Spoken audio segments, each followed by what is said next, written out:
நான் ஒரு டைம் அது படாத பாடுபட்டேனே. வேற ஒன்றும் இல்லை. என்ன அப்படின்னு சொன்னா, ஒரு ரெண்டு காதல் தம்பதியினர் அப்படின்னா, ஒரு பையனும் ஒரு பொண்ணும் ரெண்டு பேரும் ரொம்ப காதல் பண்றாங்க. அவங்க ரெண்டு பேரும் ஒத்தே வராது அப்படின்னு அவங்க பேரண்ட்ஸ் வந்து என்கிட்ட வந்து இந்த மாதிரி ஒரு கவுன்சிலிங் கொடுங்கன்னு கூட்டிட்டு வந்தாங்க.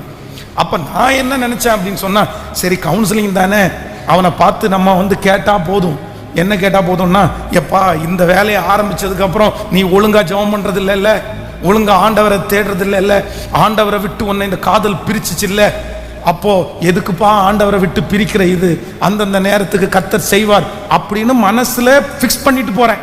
இப்படி அவன்கிட்ட பேசலாம். ஏன்னா ஏற்கனவே இப்படி ஒருத்தங்க வந்து எப்படிதான் பேசினேன், அன்னைக்கு இப்படி வந்து பேசுறது மாதிரி ஆண்டவர் கொஞ்சம் என்ன நடத்தினார். அதனால நீ இந்த மாதிரி செஞ்சதற்கு பிறகு உன் ஆவிக்குரிய வாழ்க்கையெல்லாம் பின்தங்கி போச்சேப்பா, கர்த்தர் உன்னை எவ்வளோ பெரிய நோக்கத்துக்காக அழைச்சிருக்கிறாரு.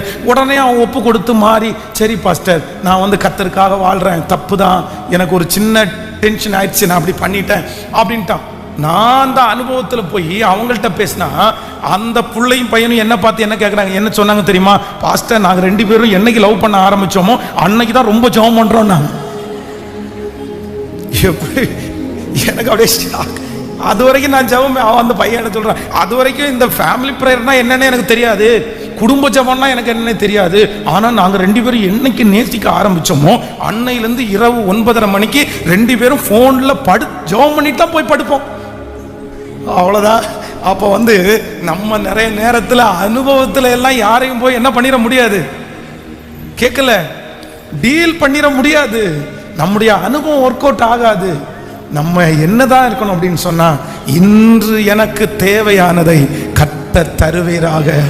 இதுல நான் என்ன பண்ணணும், இதுல நான் என்ன செய்யணும், ஒவ்வொன்றுக்கும் ஆண்டவரை நம்பி, ஒவ்வொன்றுக்கும் ஆண்டவரிடத்துல கேட்டு, ஒவ்வொன்றுக்கும் ஆண்டவரை விசுவாசிச்சு, ஒவ்வொன்றுலையும் ஆண்டவரை முன்னாடி வச்சு நீங்க பண்ணுனீங்கன்னா உங்க கையில கொடுக்கிறத உங்க கையில வெற்றியாய் சாகிற வரைக்கும் நீ முடிப்பீங்க.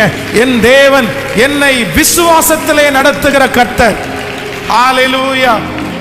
எத்தனை பேர் தீர்மானம் எடுக்க போறீங்க, ஆண்டவரே என்னுடைய முழு வாழ்க்கையும் என்னுடைய அனுபவத்தில் அல்ல, உங்க கிருபையில, உங்க மேல நான் வச்சிருக்கிற விசுவாசத்துல, உம்மாலே நான் ஒரு சேனைக்குள் பாய்ந்து போவேன், என் தேவனாலே ஒரு மதிலை தாண்டுவேன், என் தேவனாலே ஒரு மதிலை தாண்டுவேன்.